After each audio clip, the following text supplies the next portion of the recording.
Yeah, sorry for the time switches and everything. Oh.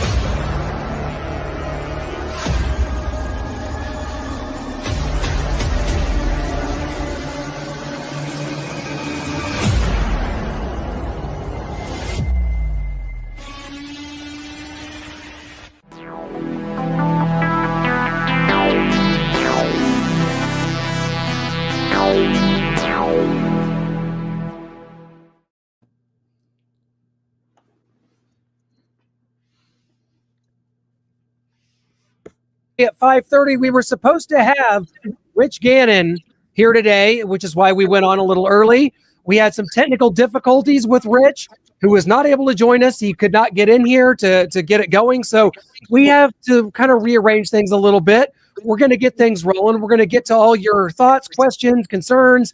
We're going to be able to do all that today because Rich couldn't get on. So we're going to try to cover all the topics related to the latest Chiefs loss as Kansas City falls to 5-5 on the season following a last-second, heartbreaking, gut-wrenching loss to the Denver Broncos as things get a little more dire as we start to head down now the final 7 games of the season, guys. So we're kind of coming in here.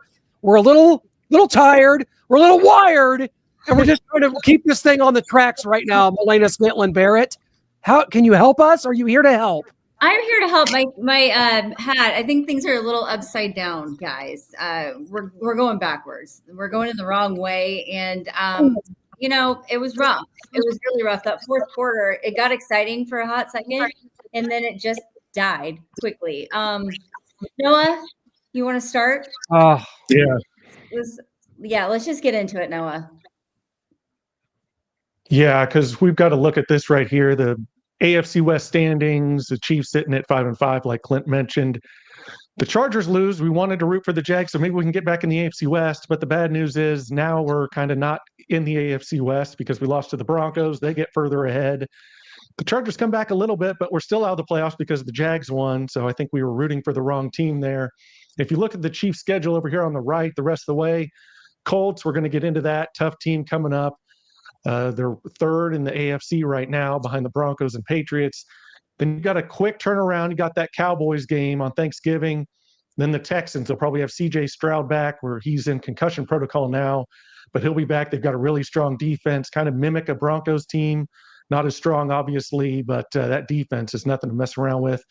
Chargers, Titans, Broncos, Raiders close it out. The Chiefs, I think, are going to have to win out if they want to get this thing back on track, back going, and try to get a seat in the playoffs. I don't think it's going to require a win out to get the 6 or 7 seed. I do think one loss is still on the table. I think 11-6 will get you that 6 or 7 seed. And if not, then guys, what are we doing here? Because this team has not proven one bit that it's capable of putting together a season, 5-6 game winning streak, let alone 7. If that's the expectation, and if 12-5 is what it's going to take, then count me out. I'll see you guys next year. My January is going to be spent in Vegas going to see the Wizard of Oz at the Sphere. Well, if you're having 6 losses, then you got to get the Chargers and Jags 3 losses, one of those teams 3 losses to get to 7, because you have to finish with a better record to make the playoffs over the Chargers and Jags. Look, man, you're going to the Sphere in Vegas to go see the Wizard of Oz, bro? That's seriously? Well, it's just a hypothetical. I mean, I don't know. Oh, okay, hypothetical. Okay, I just wanted to be clear on that. You should go see the Nutcracker at I think it's at the Kaufman Performing Arts. You should do that instead. Okay. These are all good options. Thank you. Coming to Milwaukee, Iowa for a long tour. Be that as it may, look, man, never fret. I want to preface this by saying the Chiefs have to handle business, and currently they're not handling business. But still, the schedule is a lot of meat left on that bone. Now it's chunks of it coming out, weeks at a time, of course. But still, man, the schedule, let it play out. I said it last week. You see the Chargers lose. The Chiefs could have gained a game up or 2 on the West on Chargers and Broncos respectively.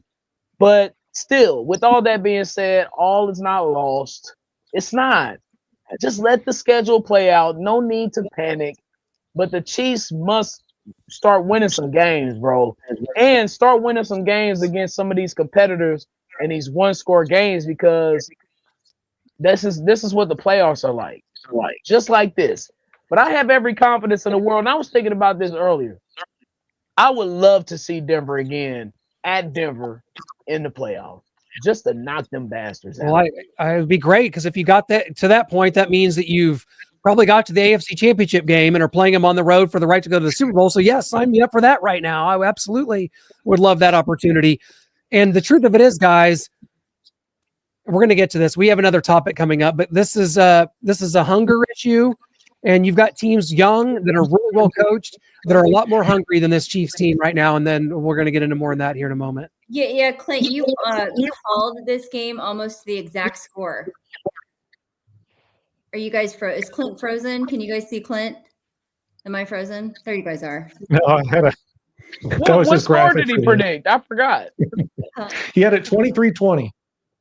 It's close. Okay. I said 21-20. I think I was closer.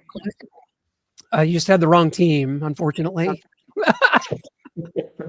But yeah, no, I did, because what happened? What happened, Clint? I was the only one here giving Denver the credit that they deserve, to see that they were a complete momentum, that the momentum they were gathering was like a snowball rolling downhill in an avalanche. And you could see it forming. You could see them gaining confidence win after win. Bo Nix was saying the right thing. Sean Payton has formed an identity with this Denver Broncos team. And I could see that this Chiefs team, every week, it was going to be the one. This was the game. The Chiefs are going to bring the juice, baby.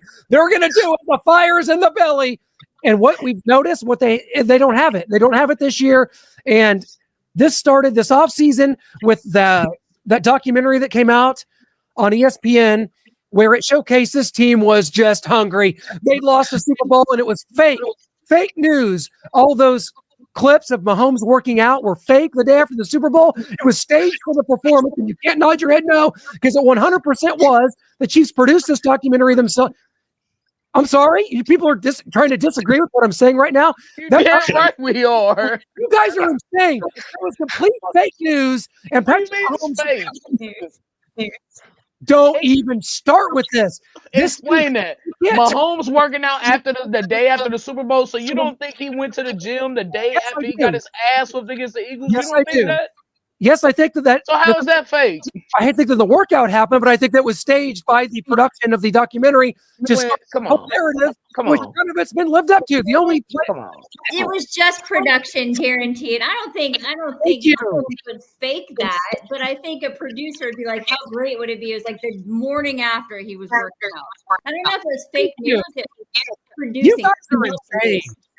Get out of here, y'all. Both of you all, Clint and Milena, y'all are underestimating how much of a dog prick competitor that Patrick Mahomes is. He got embarrassed in one of the most important game of his life, the chance to seal a three-peat. And you don't think he took him and Bobby Stroke was texting the minute after the Super Bowl was done? Hey, meet me in the gym 6 a.m. or whatever a.m. You don't think he's a dog? You know what? I know Bob, and Bob is intense.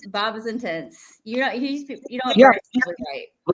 There is no way that Mahomes didn't have that scheduled. There's no way Mahomes didn't do that on his own, getting blown out in a Super Bowl, and the producers come up, some freaking producers come up for a documentary and excuse me, Patrick, I know you just lost the Super Bowl, got blown out, embarrassed in front of the world, but we need you to come and film this workout, please. That seems okay. After this whole thing was being put together and orchestrated, that's unbelievable. Did you see Patrick Mahomes on that boat? You telling me that's what he did? That he took this offseason seriously? Yes. Unbelievable. You guys don't understand that and it is understandable that the fire does not exist with this team. And I'm not even upset about it or mad, because you've seen too much success. You've seen it all. This team's done it all. Patrick Mahomes is a $500 million quarterback. Bo Nix is hungrier. Drake May's hungrier. The teams, the franchises are hungrier to win. They are. Is it coaching? Is that what it is? Is it coaching? Is it player performance? What is it? Yeah, it's all the above, I think, right now. I'll listen to it all. But I do know that these teams have all gotten better while the Chiefs have been picking 31st and 32nd for 7 years. And they've been stockpiling draft picks. They've been building rosters. And the Chiefs just haven't gotten better, taking it to the next level. Chris Jones looks tired and old out there. We can't debate that. Really? Okay, I gotta intervene now. I was being patient. I was shutting up. I was letting you talk. I got it. You might be too far gone now. That was the best game of the season for Chris Jones. He was all over the field. Didn't he get a sack?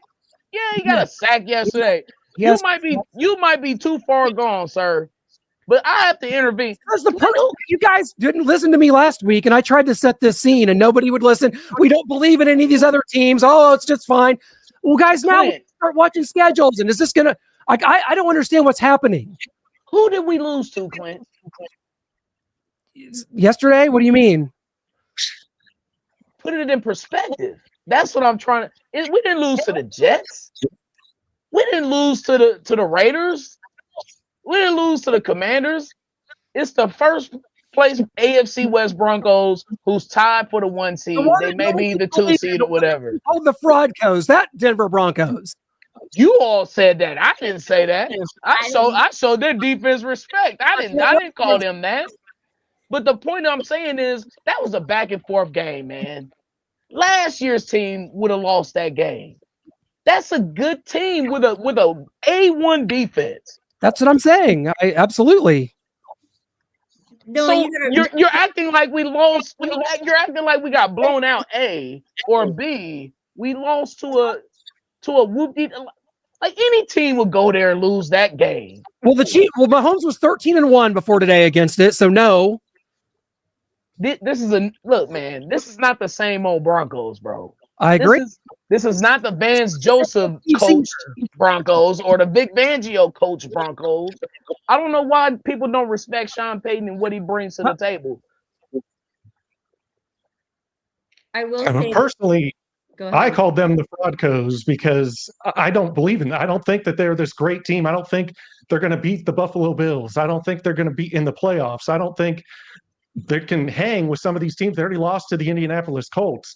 I don't think there's some monster that's come out of nowhere from this season. But I do agree with Clint in a sense that they are trying to summon up something that they can't do. They've had all this winning and they just expect, hey, this result is going to fall in our way. We saw it last season, 12-0 in one-score games all the way through the entire season, the playoffs. This year they're 0-5. They expect it to just summon up, to come out of nowhere, to just figure out a way. Someone's going to make a play, and it's not happening. I think Clint took it too far, saying Mahomes didn't take the offseason seriously. I think some others maybe did. We've got some young players and some guys that we drafted in the 22 draft. All they know is winning. And so they haven't been through this kind of adversity to know that, hey, it's not just going to happen. It's not just going to sum it up. You guys got to figure it out. And you got to go to work and you got to address the small things and figure this thing out piece by piece and not just expect, oh, Mahomes is going to save us. The offense, they're going to come up with a last-second play. Andy Reid's going to call this perfect, genius play that's going to get us out of this mess. And that's exactly what they found themselves in, a mess, because it's not just happening. They're not putting the focus and the attention to detail into every single thing that they do. Can I just say, I feel like everybody in the AFC West has just leveled up to what the Chiefs have been doing. Agreed. From my perspective, I'm just saying I don't get as technical as you guys, but I just feel like they've leveled up to the playing field. That's also correct. Yes. I mean, yeah, I think we just come down to their level. You did. I expected it. I expected for something that when you get your ass whooped for a number of years by the same person all the time, we got tired of Elway. We got tired of Phillip Rivers. I want to represent somebody for the Chargers. We got tired of. I can't even say anybody for the Raiders. But you get my point, man. This was eventually going to happen.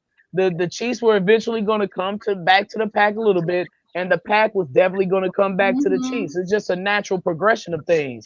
The thing that concerns me, and I think was the biggest factor, is these damn penalties. And that's a sign of coaching. And 100%. Discipline. Of course, Jawan Taylor always doing his own thing, putting in his 15, 20 yards worth of penalties each game. but it's the undiscipline of the players from the coaching staff that sets this offense back. That those are the little details that you were speaking about, Noah, with these penalties. A prime example: the Chiefs normally get a back-to-back score from the end of the half coming out of the half in the second half. This time, the Chiefs had 2 timeouts, 27 seconds. Mahomes throws an out route to Hollywood Brown. What does this man do? Yeah. Instead of going out of bounds to save time, he takes his ass on the inside. He gets tackled, and we got to immediately call a timeout. Then Rasheed through the hands. You want to know what's – no. Before that, Noah, you want to know the next play is? Offsides on Juwan Taylor. Or maybe it was Josh Simmons, but it was somebody. It was a flag for a false start against the Chiefs. Instead of having the ball at the 37, we have it at the 32 now with one less timeout, and it's 1st and 15. Then that play happens where Noah was talking about, where Rashee Rice completely misses the ball, and he was a big letdown. There were some key plays where he should have came up with some of those catches, and he did not come up and live up to be a wide receiver 1 yesterday.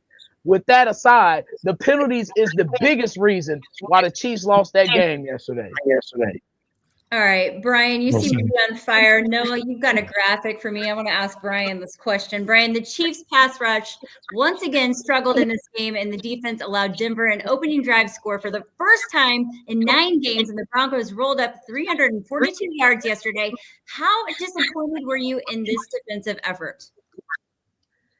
Yeah, the pass rush is becoming an issue week by week. What I was impressed was I thought the corners and the safeties played very well. I thought that in man coverage, when some of those guys were left out on the island, I thought they recovered on most plays. But there were a couple of deep balls that Bo Nix was able to hit. And of course, the big dagger at the end where Jalen Watson thought that the guy was false starting. And instead of he's trying to play ref on the field, instead of doing that, he decides not to play on that play, and he gets burnt for the dagger. Denver comes out and kicks the field goal. With that aside, the penalties along with that added to that too, Milena, with the defensive performance and what they were able to do. I thought the run defense was there for the most part. I thought they were able to keep Bo Nix and those guys in check. The red zone defense, not as good. But it wasn't the defense that was to blame to me. It was penalties in that offense, just the lackluster nature in which the offense performed. All right. Does anybody have any comments? Well, we got Ray Ann with a comment here. No PS2, no J.K. Dobbins, no Alex Singleton. We still won. Ha, ha, ha, ha, ha, ha. I think I got them all. Guys. Yeah. I mean, you guys remember when we used to just have to cheer for regular season victories? Yeah. And hold that over someone like we used to do back in the Elway days. We beat them in the regular season. Ha, ha, ha, ha. And then they go on to win the Super Bowl. And that does speak to Brian's point a little bit, which is that all these big games the Chiefs have played and the schedule. And for these teams, this is everything. It was for Buffalo. It was for Denver. They said, Adam Schefter tweeted before the game, this is the biggest game played here since the 2016 AFC Championship game. The Chiefs have big games like this on their way to work, so it is a different mentality, and to try to match that time and time again is another factor, I think, in a lot of this. So the Chiefs have a lot working against them when it comes to roster construction, draft position, cap room, hunger, fan bases. All these things are starting to kind of add up a little bit, and that's where you wind up at 5-5, 10 games through the season. So no, I have a question for you. Is it time to start talking about Brett Veach? Yeah, I think so. I mean, you look at, I wasn't really on board with either of these signings, although I understood it in the time. I think I would have rather had Joe Tooney. He's more of a pass blocking guard than a run blocking mauler that Trey Smith is. I know the thinking was Trey Smith is young. He's a good buddy of Creed Humphrey, the center. And so just keep that young tandem together there at center and right guard. But Joe Tooney's the pass blocking guy. That's what Mahomes needs. That's what Andy Reid loves to do. They love to pass the ball all over the place. They don't really want to run the ball. So that would lend itself to Joe Tooney over Trey Smith. And then the George Karlaftis, I just don't know if he's the preeminent guy. I know you didn't pay him as much as people might have been thinking, but that's still a lot of money commanded to a guy who's got 5 sacks right now. He's a hustle guy. He's an effort guy. He's a motor guy. He gets after you, but is he really that consistent guy that's going to get double-digit sacks and be a game changer and be a wrecker as a pass rusher? I don't think that's what he is. And then just to go back for this a second, just to look at the past 3 drafts, I mean, you got your Josh Simmons last year, and we're still waiting to see. We haven't seen from a lot of these other guys. Rashard Smith, they're trying to work in. It seems like Andy Reid can't really find a good role for him. Noah Williams played limited snaps. Omar Norman-Lott's injured. Jeffrey Bossa's just on special teams. Jalen Royals was inactive. And Xavier Worthy, is he closer to Tyreek Hill or McCole Hardman, especially the way they're using him as just a gadget guy?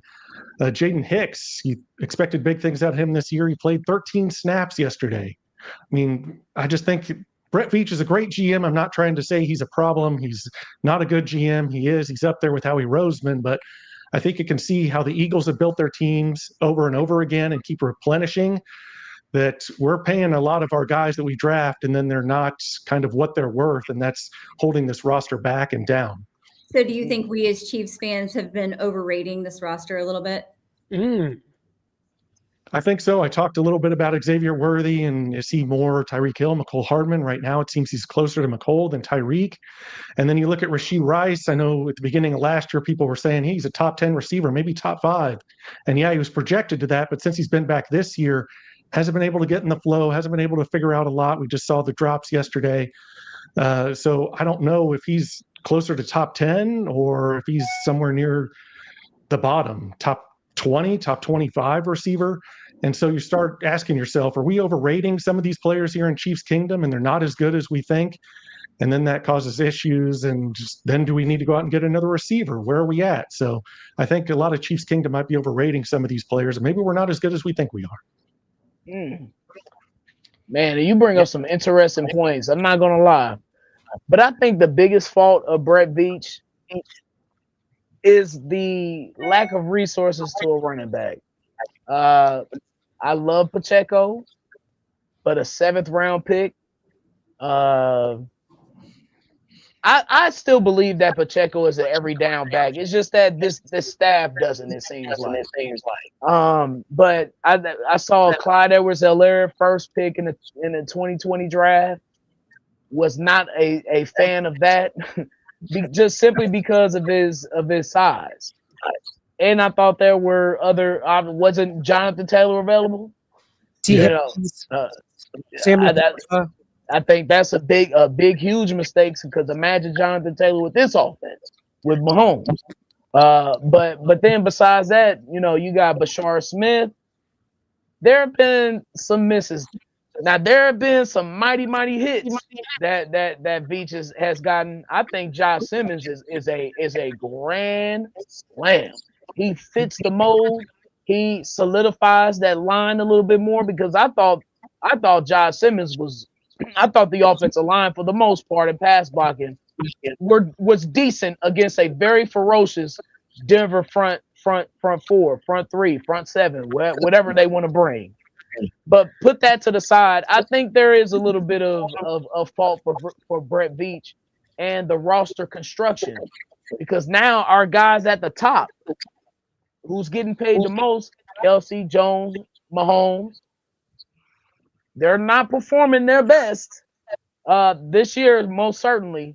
So it's like, there has to be alternatives to how we draft. There has to be a certain type of player. There has to be a certain type of I feel like sometimes that Brett Veach doesn't look into the roster and be like, hey, we definitely got to have some depth right there. I think there's some major holes that we have, and number one is starting that running back. We're relying on Kareem Hunt, bro, to be our every down back right now, because Pacheco is hurt, and that falls directly on Brett Veach. Clint, if you could give Brett Veach any advice, what would you say to him? What would you suggest? I would suggest have a team that starts the season 5-5. Probably misses the playoffs because you're not good enough, and then pick 22nd in the draft, and then you have somewhere to go with a better draft pick. No, and I think it's natural to criticize your GM. I do think Brett Veach is hamstrung by this team's success, if that makes any sense. And I think that's a really hard place to put a GM in because we've not really seen this level of success since the early 2000s to late 2010s Patriots. We got spoiled. And it is, and that is it's very difficult to win at a high level. I think, but when Mahomes won the Super Bowl, when we won it in 2022, he was the first quarterback in NFL history that was taking up more than, I believe it was 20% of the salary cap that had ever won a Super Bowl. Now everyone's got paid. I mean, Josh Allen and Herbert and all these guys have gotten paid, so they're all kind of facing that. You see like a guy like Sam Darnold's on a friendly deal, and maybe that's why a team like the Seahawks can do that. Did you have a hand raised there, sir? Noah's cheering. What's going on, Noah? I'm cheering the comment this Broncos fan, Rianne, said, I can't believe I'm saying it, but I'm rooting for you all against the Colts. So that's how bad it's been this year. So we got one seed, so Chiefs not the team ahead of us. That's kind of unfortunate. Can you bring that comment back up about throwing the ball so many times? Yeah, because John Harrison. yes, thanks John Harrison for always tapping into Arrowhead Allies every week. We appreciate you, man. But that right there, that was a big problem as well. The play call, I thought there was a drive where the play calling was exquisite. It was somewhere in the second quarter, I believe. It was a very good balance of run and pass. But then in the second half, it's like the run game completely disappeared. And there was a drive. Chiefs had the ball 4 minutes left in the fourth quarter. I believe Denver had just tied it. It was a 3-and-out, of course, for the Chiefs. And can you guess what all three plays were?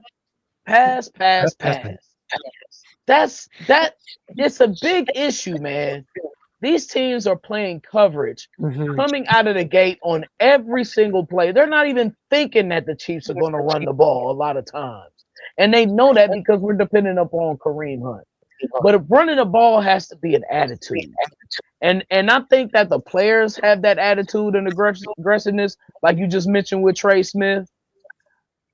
Creed Humphrey, he wants to run the ball. He wants to put somebody on his ass. Kingsley Sumatai, I see him pulling out and putting people on their ass. Josh Smith is the only finesse lineman we have, I think, is Jawan Taylor.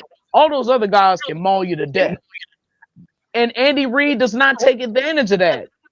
He doesn't. How do we running the ball is an attitude. You have to, and that starts from the coaching staff. And I don't know if they have that.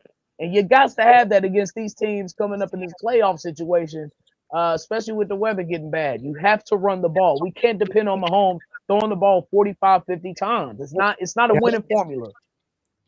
And they were getting about like 5 yards a clip. And I mean, you talk about them going away from it, and that wears down a defensive line, that tires them out. And you've got these smaller pass rushers and Jonathan Cooper, Nick Benito. And if you run at them consistently, you wear them down. They get tired of chasing and getting tackled and getting hit and getting mauled. And that slows them down the fourth quarter to come after Mahomes. And it keeps them guessing. People forget football is a chess match. So if I know what you're about to do, I know exactly how to play you. Chris Jones said it. He said Denver knew exactly what we were doing. Football is about chess. And if you're one-dimensional and I know you're not finna run the ball, I'm putting 8 in coverage. Pass on that.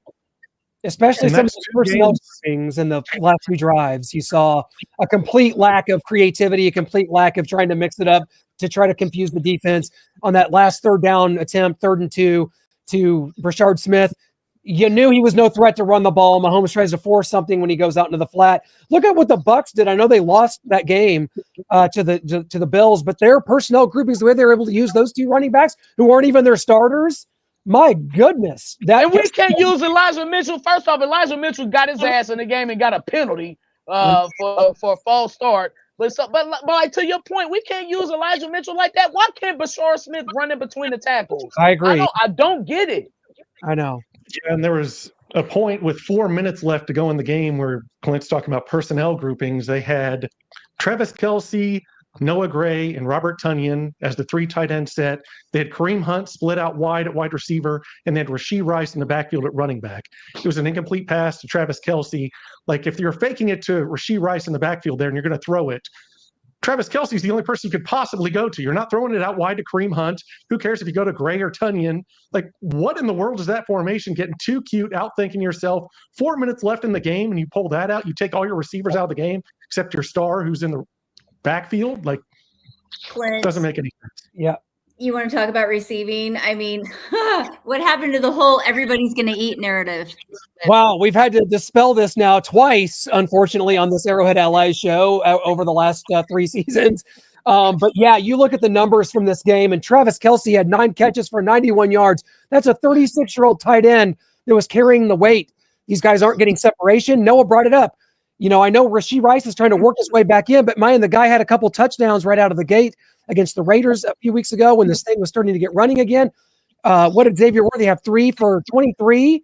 And you think that these guys are really, you know, one of the top core, you know, groups in the league, and we're just not seeing it here. We didn't see it against the Bills.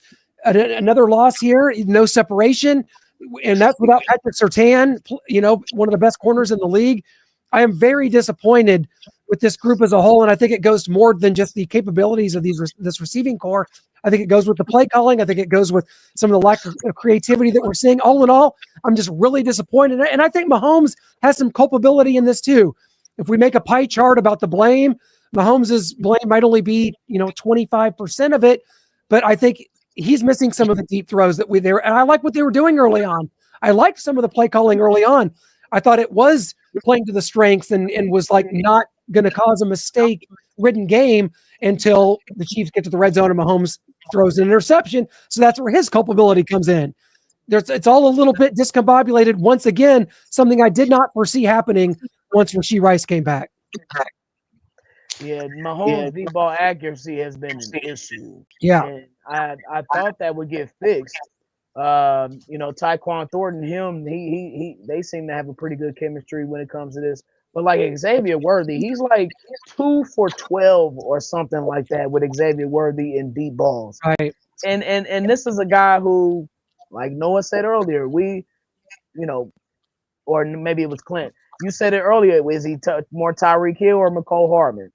And so I believe, and I tend to think that he's more of a Tyreek Hill guy myself, who can do it all. Has he developed into that? No, he's not close to it right now. But Mahomes too, though. It's not just with Worthy he's missing. He's missing Thornton too sometimes. But I like the fact that they were able to throw the ball deep just so we can get some pass interference yards. Well, right. I feel like the Chiefs don't do that enough. Seriously, those are free yards. They don't do that enough to me. So, and it was good to see that they were able to get that going. But damn, they don't even capitalize off the defense backing up. And that's why I feel like the receivers were not eating yesterday. Number one, first off, Rashee Rice dropping passes, the missed deep balls and all that with Mahomes' inaccuracy. But also, it's how Denver was playing the Chiefs. They were playing full coverage, bro. That's why Travis Kelce was able to eat underneath so much. And the run game was there. Going back to that point, the run game was there. They just didn't do it. Yeah, and here we got Rayanne coming back. The question, if you all can answer this, how was it going to sleep last night? I can't remember losing, so I want to know what that feeling is, especially Brian. I mean, I don't know what you're talking about. What have you won for the last decade? How's it been sleeping without a Super Bowl for a decade? I don't know what that's like, Rayanne. So come on, Rayanne. I slept ever so comfortably knowing that I got a wife, knowing that that God is good. My life is way bigger than football. Let's be clear on that, baby. Mine's not. So my night of sleep was horrendous. And Rayanne, if it makes you feel better, I tossed and turned. I had nightmares. I woke up, didn't know where I was. I was in the twilight zone, and I kept rehashing it over and over. So just rest assured, at least one of us was in hell. Although I did pick this to happen, I did foresee it. So maybe I should know. And I want Rayanne to have this moment and to relish in it. And the Broncos guys, quietly, since that blocked field goal last year, 14-4. They are the real deal. Their quarterback looks like Canadian rocker Bryan Adams, and I like that. What was that song he had off Robin Hood? Yeah, I do it for you. Is it that one? Yeah. That one. Yeah. See, I'm up on game. I know you. That's good. That's right. all. I like that. See, before the show started, we were singing. Me and Clint, we were singing REM, "Losing My Religion." We were doing. Not everybody hurts. Yeah, no, not everybody hurts. No. We was doing "Losing My Religion" Apropos. because Clint was losing it. Oh, I'm always losing it. Don't mind me. Noah, how did you sleep last night? I slept fine. I've got the 3 Super Bowls. This whole time I've been worried about Mahomes being better than Tom Brady and the Chiefs being better than the Patriots dynasty. And I've kind of given up on that. And you know what? That's okay. Those were lofty expectations. It's probably not going to happen, especially if we miss the playoffs. That's just kind of an embarrassing try to chase down the Patriots dynasty when you miss the playoffs. If that's to be the case, remains to be seen. But I've got my Super Bowls. I didn't think I'd have one. I'm sitting here with 3 trophies behind me. So I'm good, Rayanne. I slept fine. I've got my 3 trophies, 3 rings. It's all's good here. Do you guys remember in the 90s when it was like we just were excited to make it to the playoffs? We never knew. It was sort of like a toss-up, you know? I mean, those were the days. And I think there was a lot of excitement and a lot of heart. And I think we've been spoiled lately. And maybe this is good for us. Melena, What? I did an entire segment on my pod on Brian's World about how transformative Mahomes and this Andy Reid era of football is for Chiefs fans, because we are, and I don't think people are thinking about this. We are not gonna look at football the same. It's true. When this is done, we're not. No. Those sold out empty, the sold out seats at Arrowhead when the Chiefs are 5-10. I know. Those days are over. At least not for a very, very long time when we get super, super hungry again.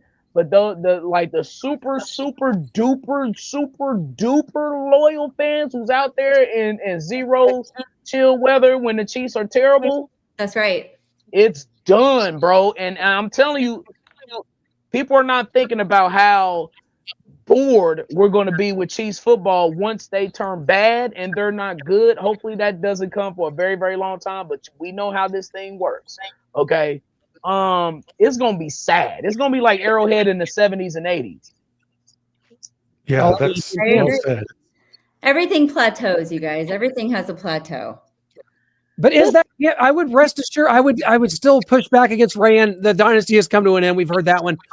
I would not want to heap that on a 30-year-old quarterback that has just played in 3 straight Super Bowls. I would not be ready to do that. I was not one of the ones went a decade in between winning Super Bowls. What's that? The Patriots went a decade in between winning Super Bowls, and we're 5-5 after coming off of 3 straight, and the dynasty's over. Like, yeah, I would keep dreaming, Rayanne. Against that. Yeah, this is crazy, yo. People. They wish that comment shocks me, and how he's acting, because he's not the only one acting like that. And we're talking about the 90s Chiefs and all this. I forgot how exciting these regular season wins are. Seriously, this is how we're spoiled. We are this. Like, this is literally these teams' Super Bowls. And somebody mentioned it earlier about trying to bring that energy, that A1 Monday Night Football, Sunday Night Football energy every single week for years and years and years at a time. Like, maybe this team's a little fatigued. Maybe. I mean, they think about all the extra postseason games they played. Think about all the times they had to get themselves up for primetime games, and flying all around the world. They're squeezing the turnip juice out of this Chiefs team. Maybe they done got all the gold out of it that they can get. My point is, maybe this team is a little tired. But yeah, I just forgot how big those regular season games were. I really did. Brian, you've always been wary about playing the Colts, right? Yes, the damn horseshoes. Now they come in at 8-2 next week with a real chance to stay in the door of the Chiefs season. So, what's your confidence level right now heading into that matchup? A couple weeks ago, my confidence level was high. Not gonna lie, and it's still up there. I'm confident this team can beat any team in the National Football League. Hell, we just lost to one of the best ones yesterday. Okay, look, Jonathan Taylor, great running back, right next to Saquon Barkley as probably 1A, 1B, best running back in the league or whatever. That's the Chiefs' strength on defense. One thing they can do is stop the run. And Jonathan, but man, it's a tough task going against Jonathan Taylor. The one thing about the Colts though in this game is that when the Chiefs stop the run, they can really limit those guys. Daniel Jones is not the same outdoors as he is in the comfortable confines of Lucas Oil Stadium in Indianapolis. He's a totally different quarterback. You saw that against Pittsburgh a couple weeks ago or last week when he went against the Steelers and I think he had 3 turnovers, I believe. So if you limit them to just one option on offense, whether that be you stopping a run and forcing them to pass with Daniel Jones, I think the Chiefs can feast on the Indianapolis Colts. Now, with all that being said, and to your point, I still hate that damn horseshoe because we all know coming up on 30 years, Jim Harbaugh and Quentin Coriat and Ted Marchibroda, they all came up in Arrowhead. The 6-seeded Colts came up in here and beat the number 1 seeded 13-3 Chiefs. Yep. So on one of the coldest days in Kansas City history, that along with all the other playoff losses, the no punt game in 2003, the 2006 game when the Chiefs wasn't supposed to make it to the playoffs, but they showed us why immediately as Larry Johnson didn't do a goddamn thing. And then in 2013, January 2014, that the Chiefs were up 28 whole damn points in the third quarter, and these bastards come back and win. Yes, I am very frightful of that Indianapolis Colts logo. Rayanne, I don't know if I can read all this, but all jokes aside, love the channel. Hope you all have a great night rooting for the Chiefs this week. So, oh, they didn't. I think he said something else, but don't read it closely. Didn't say Chiefs, but we think. What did it say? Just trying to keep us. I didn't see. What did it say? I didn't see it either. Instead of a bad word instead of Chiefs. Yeah. Well, I don't. We're not to quite get into exact predictions as of yet, but this is to me we keep talking about crossroads, and is this the end of the road? To me, I'm slamming the door. I'm not talking about the playoffs anymore. If the Chiefs go 0-3 against the Bills, Broncos, and Colts, that's done. I'm still going to hold out the hope that they will circle the wagons. Travis Kelce on New Heights, guys, on Wednesday is going to talk about how close they are, man. We're close. We're so close, man. This is the best group of guys I've ever been around, man. You've lost it. There. The energy's there. I'm excited to get back in that building and get back after it, man. With my guys, we're close. And you have lost it, Clint. How have I lost it? That's exactly what he's going to say. I don't know what. And what's wrong with that? Nothing. I mean, that's what's going to happen. And then we're going to. No, you're mocking him. Come on, keep it real with your boy. You're mocking. I am not. Travis Kelce at 36 rededicated himself. He lost weight in the offseason. He clearly saw himself as an aging player that needed to get better. I think he did more this offseason than Patrick Mahomes did to get ready for this season. Okay, what is with you? Stop. What are you doing against Patrick Mahomes? What did he do to you? I'm just saying I think that for Patrick Mahomes, I don't think he is as hungry as these other quarterbacks. I don't think he is as focused to win another Super Bowl as and I think that that's a natural human element. No, I think he is. I think he is focused, and I think he does want to win another Super Bowl. I think he wants to win another Super Bowl. I just think that when you've got guys that are just like, we don't understand. Do you remember Rocky III when Rocky was going to have to go up against Clubber Lang? Did we think that? And Rocky was out there, with fur coats and making commercials and buying this big house. I mean, I think that's just sort of a natural, a metaphor that you can use for how competitive the NFL is. He's fatigued emotionally. He's been trying to stand up for his poor wife, Brittany, who's been attacked. He's got 3 little babies at home. He's trying to keep up this Patrick Mahomes-ness. I feel really bad for him. I think he does want to win another Super Bowl. I think he hasn't I don't think he's lost his will to work harder. I think he's had a lot going on. I agree. I think that emotional fatigue starts to play into it spills out in other portions of your life for sure. I agree with you. We lost Brian. You upset Brian so much he left the show. Way to go, Clint. No, I agree, Melena. I think that Mahomes has a lot. Like he deals with a lot. He's as Like as a parent, right? As a parent, as a owner of the Royals, as basically a co-owner of the Texas Tech Red Raiders, as this soccer team, and all the success and all the things. It's just a natural human condition to maybe let your guard down a little bit. Yeah, for sure. I don't get that with Mahomes. Other players on this team as a whole, yes, but I don't get that with Mahomes. Welcome He is back, Brian. intense. He's chasing Tom Brady. He's chasing history. There's no taking it easy and I'm fat and happy over here for Patrick Mahomes. I don't see that at all. Brian, was it something we said?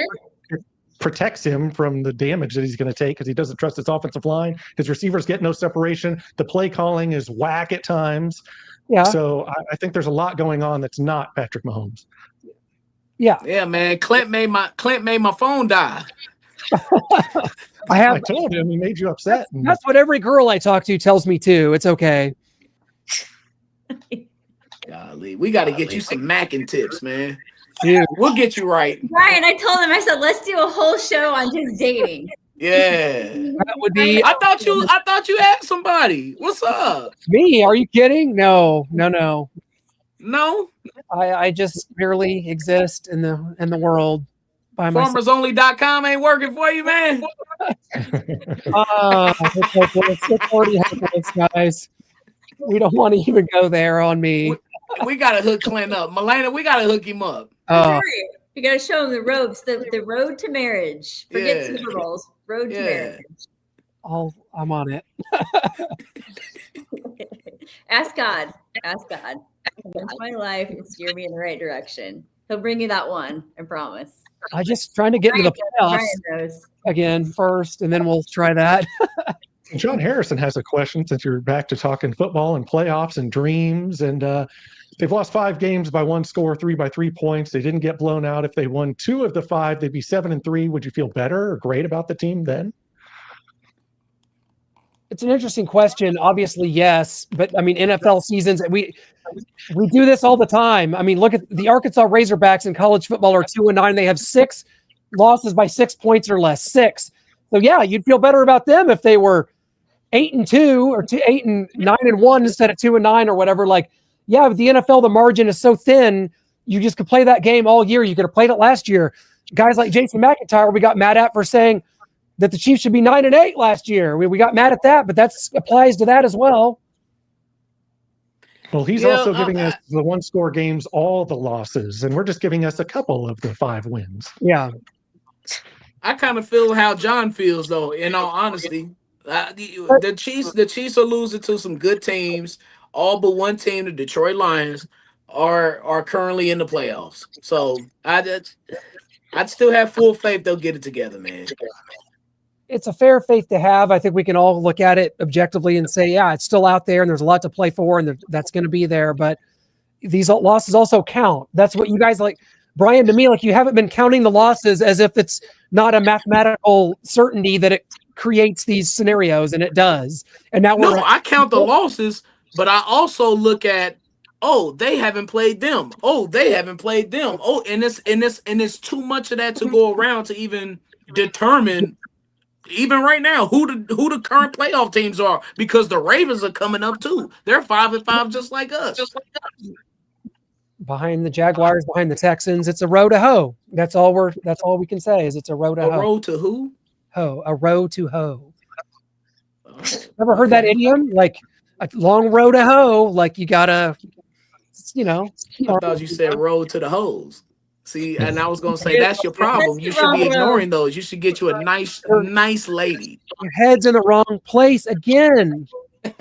No, you're so quiet down there.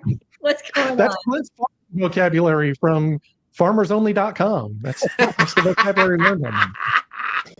Oh gosh. Clint, we just know that you're a little tense right now, so we just really want to, calm you down a little bit, man. I appreciate it, and we were supposed to have Rich Gannon on to kind of like ease us into this, and I think that's what caused me to go down this path. Is like we were supposed to have Rich Gannon on, he couldn't get on, and we were going to kind of ease into it with some real professionalism and we just had to like immediately get into it. It was just like I wanted to have the professional like Rich Gannon like kind of set the scene. We didn't get it. That's how you got to So do it's with the just us ladies yelling too. at each Set the other. scene. Right. Not the Don't same. dive right into it. That's right. Play it slow roll. My husband did the slow roll.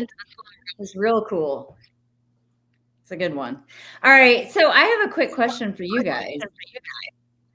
If you could play any position in football, NFL, who would you be? What position would you play? I like this question. I like it too.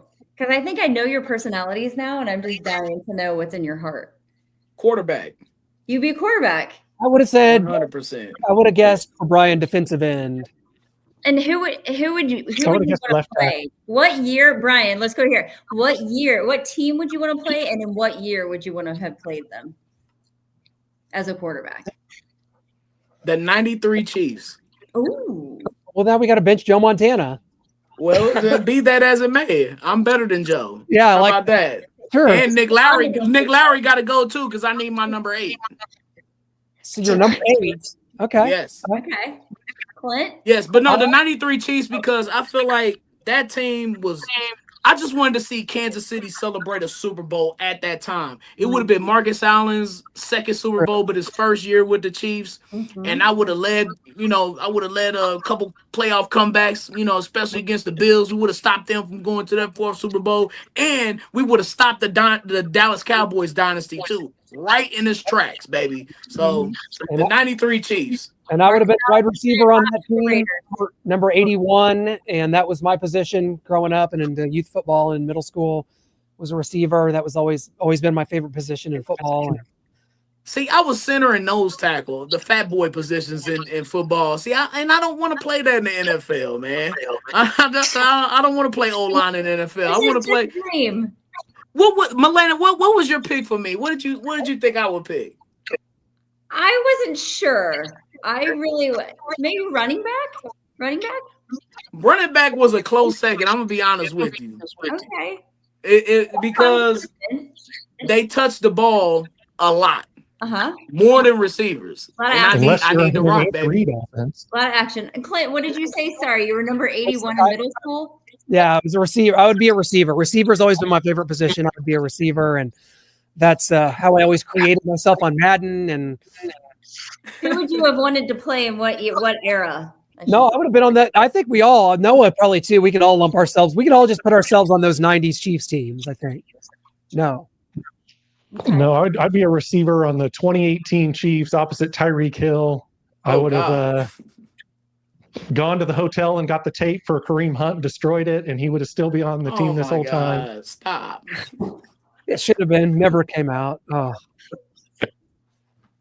That was fun, right? We've gone off the rails officially here. Always. I love it. I would have been a kicker. Lynn Elliott. I would have bumped Lynn Elliott out. I would have kicked it, made it. I think we'd have had a better chance that day, Milena. You as a high school senior for at Winnetonka High School in 1995, 1996.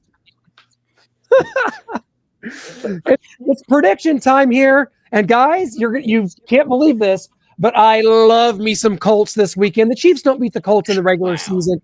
2019, they came in here on a Sunday night game with Jacoby Brissett, beat the Chiefs, and that was a Chiefs team that wound up winning the Super Bowl. And of course, we all remember when I was there in 2022 at Lucas Oil Field with a loss to that Colts team. I like this Colts team. I think Jonathan Taylor, one of the best backs in the league, to be respected. I think he's going to get another 100-yard game just like James Cook did. And I think the Colts win this game like they win it 23-19. All right, I'll go. Chiefs are going to win 28-24. I think they're just going to have to come back with a vengeance. We're going to have to salvage something. There you go. I like that. Brian, Mr. Len Dawson, you want to go? You know I'm Len Dawson, baby. Chiefs winning this game. We're going to contain Jonathan Taylor. Daniel Jones is going to show the scrub quarterback he is because the Chiefs defense are going to smother the Colts offense. The Chiefs are going to win this game, and it's a new game. We got to wake up a little early. 31-16. The Chiefs are going to win this game easily.